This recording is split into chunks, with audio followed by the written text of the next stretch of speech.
I moved to my dad's when I was 10 and I didn't know anyone in the area except for the family my dad was friends with, a single mom with 3 kids. Luckily there was a girl a couple of years older than me. She was 12 at the time I met her, and we got to know each other a little over a couple of years. We weren't close, but we ended up having the same friends. One night my friend Rob was hanging out with her and her younger brother. They happened to be in the house alone because my friend's mom was at work. Her mother has been helping this one lady through her work and got to know her fairly well. She found out her sister was in a mental institution and was let out recently. The night Rob is hanging out with my friend, they get a knock on the door. My friend thought it was just their mom, since she knocks a certain way when coming in, and he answered it without thinking. Rob wasn't supposed to be there and he took off through the window to his house down the road. He never thought twice about it. It wasn't her mom. It was the sister of the lady her mom was helping, and she figured out through talking to her sister where her family lived and her mom's working schedule. She came in. This is where I don't know the details, and I'm glad I don't.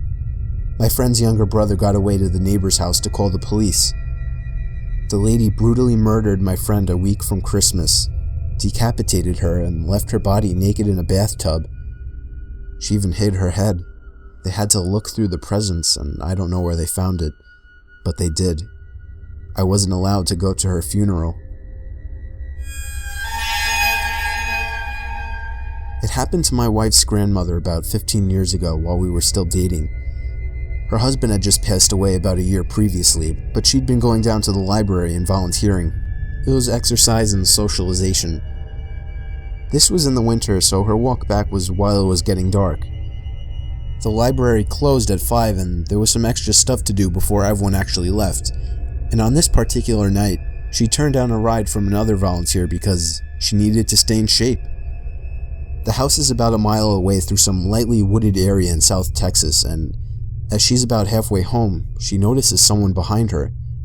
He's walking the same direction and gaining on her, which in itself isn't all that particular. She's old and thus not particularly fast, but in this case he seems vaguely sinister. They keep walking. Pretty soon he's right behind her. Then he falls into pace, just staying behind her. Now she knows something's up. But she's almost home. She can see the top of her driveway coming up, and she leaves her lights on so it'll look like someone's home when she's walking in. She just needs to make it another 150 yards. Then 100. All that time, she said he was so close that she could feel his breath on her neck. Around maybe 50 yards, it happens. A strong hand on her shoulder.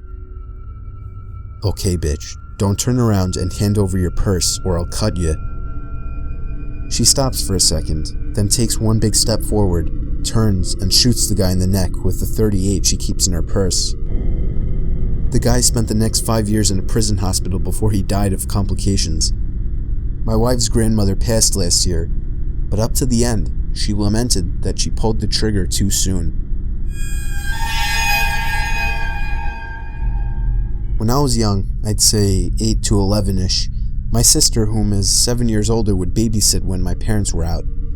At the time, she smoked a lot and my parents made her smoke outside, of course. So I'd follow her outside, play around, annoy her and such. One day my sister notices a car at the end of the driveway, just sitting in the road. It's a white SUV with a bike rack on top. It has the most tinted windows I've ever seen. You could not see inside from the side. It sat there until she went inside, then would drive to the end of the road and sit at the church parking lot and wait until she'd come out again for another smoke, and it would repeat this. Odd, but my sister is a brave lady and just kind of ignored it. That is, until the next day while my parents were out again and it showed up again. It would sit at the end of the driveway and just watch. I don't know what the driver was doing, but he was watching my sister. I know because if I didn't go out, I'd watch from the front window and it would just sit there and watch my sister. She told my father, who was a sheriff deputy at the time, and he called the cops and made a complaint. They showed up, looked around, but the SUV was nowhere to be seen. Months went by and nothing. Then one day, a good 9 months after this had all started and around 4 months since the last sighting, it was back. It became a regular occurrence. Another day, my sister was outside doing her nasty habit, And sure enough, here it comes.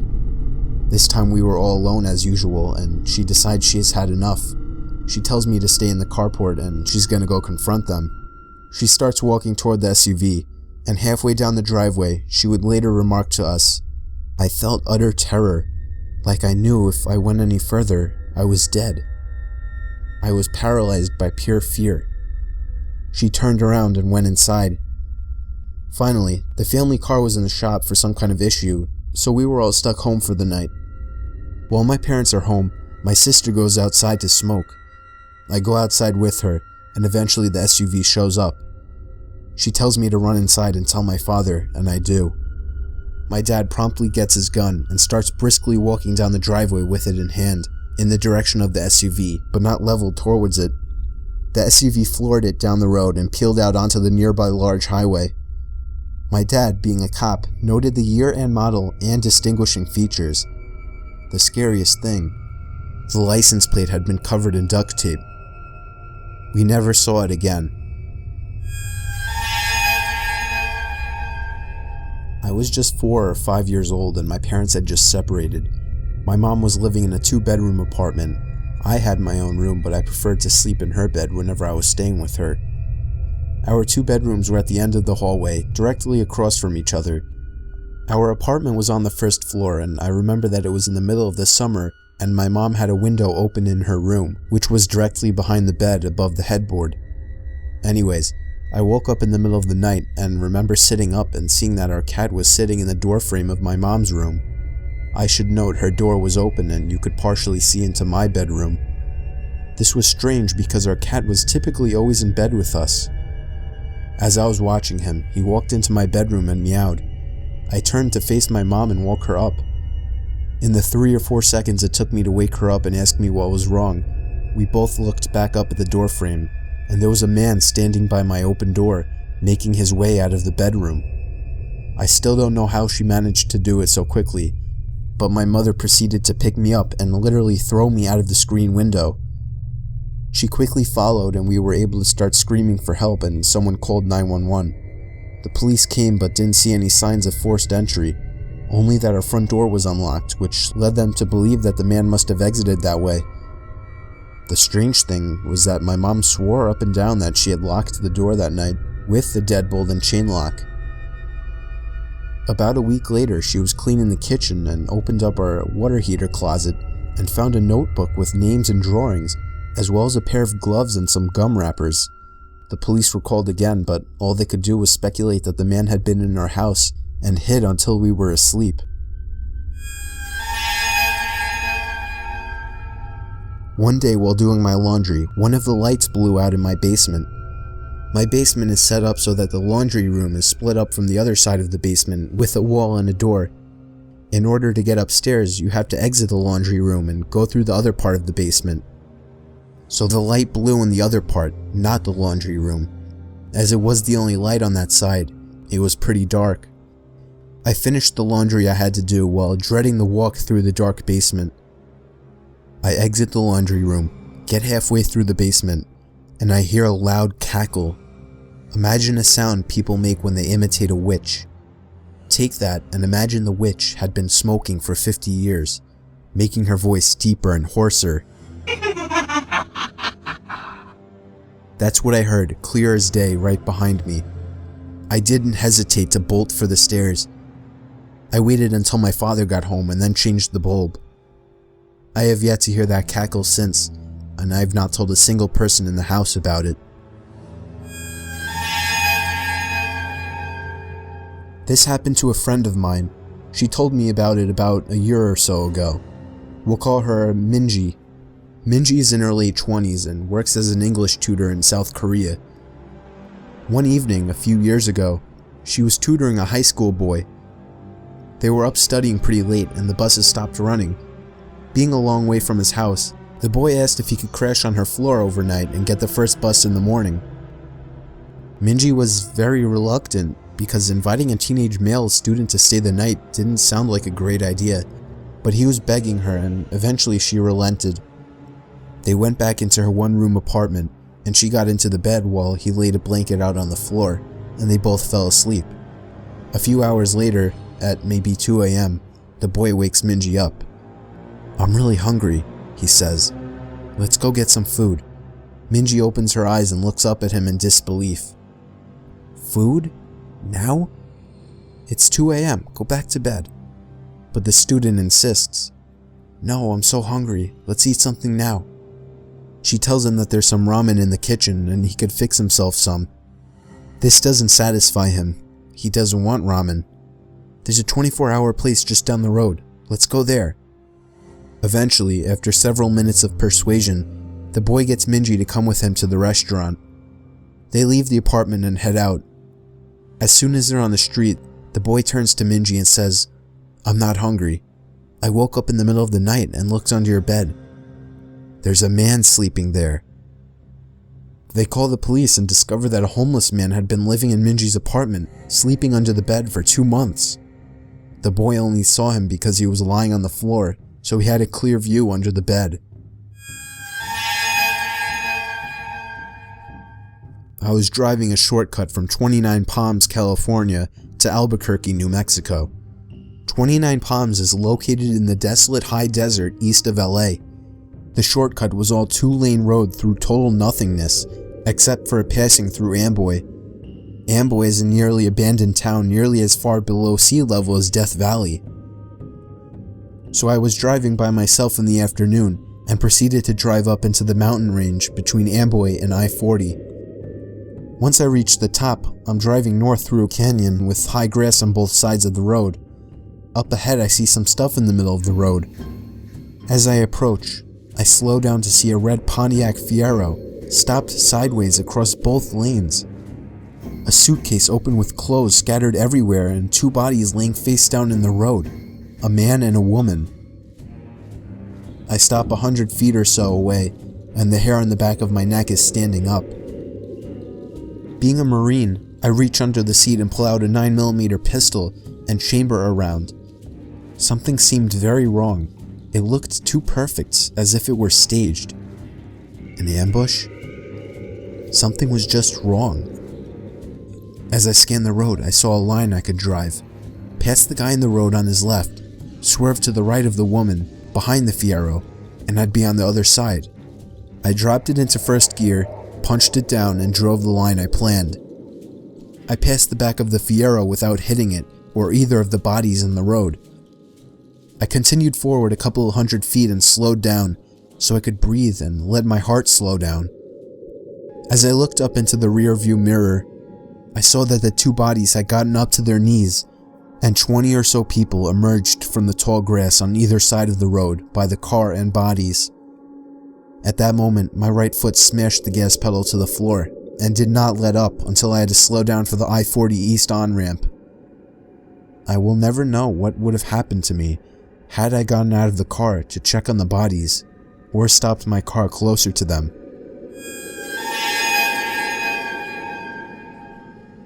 Some friends and I were doing some night fishing on the James River. We were sitting along the shoreline with a nice fire going, accompanied by the usual idle talk and a few beers, when suddenly, everyone just stopped talking, like a switch was flipped off. We were all staring across the river and felt as if something, or someone, was staring back. It was a very uneasy feeling, to which some of the group tried to shake off with typical macho humor, when a blood-curdling sound erupted from the other shore that froze everyone in their tracks.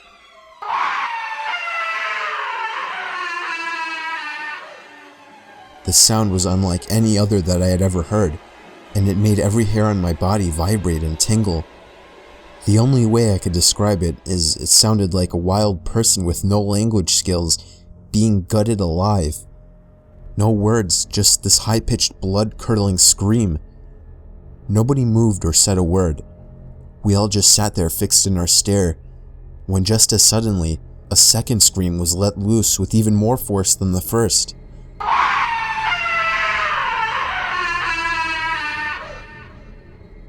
By this time, several of us were sprinting to our trucks that were parked a few yards away, retrieving various firearms.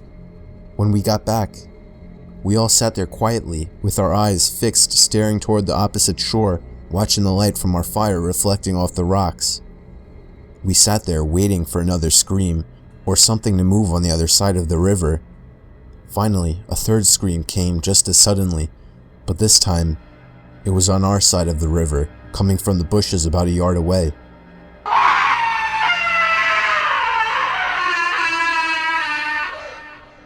We all hightailed out of there, leaving most of our stuff behind.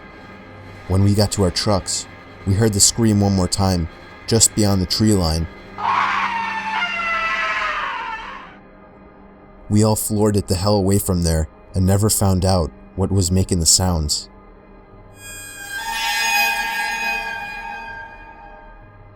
It was a Friday night, and my friend was picking me up in his car from my house. I was in a hurry since we were running late for the hockey game in the city. The whole car ride there, we were having such a good time that I hadn't even noticed that I didn't have my phone. I searched the car seat, the floor, but it wasn't in the car. I was sure that I had just forgotten it. During the hockey game, I couldn't stop worrying that maybe I had dropped my phone somewhere, so I borrowed my friend's phone and ran to the bathroom. I dialed my number and hoped someone at my house would pick up. It took 3 rings before somebody picked up, but they remained silent on the other end. I yelled into the phone that I was just checking if I had left my phone at home. They didn't answer. I assumed it was my little brother just messing with me, so I hung up. I got home late that night to see that my parents weren't home. I got inside my house and called them to see where they were. They told me that they had gone out to eat and see a concert at the park with my little brother. They said they left soon after I had for the game, and they should be home in around half an hour. So I hung up and proceeded to look for my cell phone. But then I realized, how could somebody in my family have picked up my phone if they hadn't been home? I felt a pain in my stomach as fear swept over. It was at that moment that I heard the back door to my house open and close. I immediately jolted out the front door to the neighbors and called the police. Apparently, the back door was left open and somebody had simply walked into our house. Nothing was stolen, but the scariest thing is the thought that we could have fallen asleep with a stranger in the house. A while back, there was a family that moved in next door to my family. They had a son who was just twisted. He was obsessive over slasher movies and always wanted me to talk about shit that happened during my time serving in Vietnam that no normal person would want to hear. He also loved tormenting stray animals. This guy was a whack job. He was 19 at the time and my daughter was 7, but he always wanted to talk to her. He'd strike up conversation with her when she walked home from school. He would talk over the fence at her when she was playing in the back. But what really set me off was when he called our house looking to speak to her. That was it. I went over and flipped shit at him and his parents, told him to stay the hell away from her and I'd better not ever see him again. That's when things got weird. My daughter was always a little imaginative and paranoid. She would think there were monsters under her bed and whatnot, so when she told me there was something living in her closet and she was too scared to get up and tell us at night, but it wasn't there in the daytime, we blew it off as no big deal. A few weeks went by and one night my wife and daughter were staying at my mother's for a girls' night. So I turned the key on the HBO box and watched me some movies, eventually falling asleep downstairs. At around 2 a.m., I get a call from my neighbor with a creepy son telling me something along the lines of, "We saw that you were up, so we called. Our son is missing. I went by his room to use the bathroom and his door was open, which isn't usual, and there was no sign of him. We need help looking for him."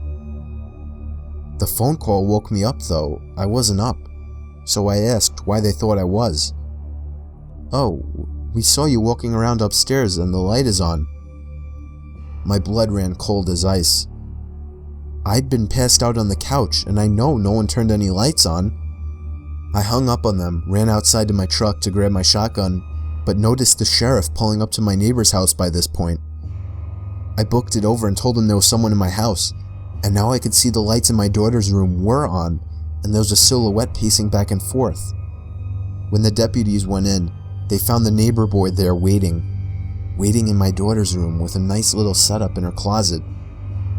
He said he liked to watch her sleep in the moonlight.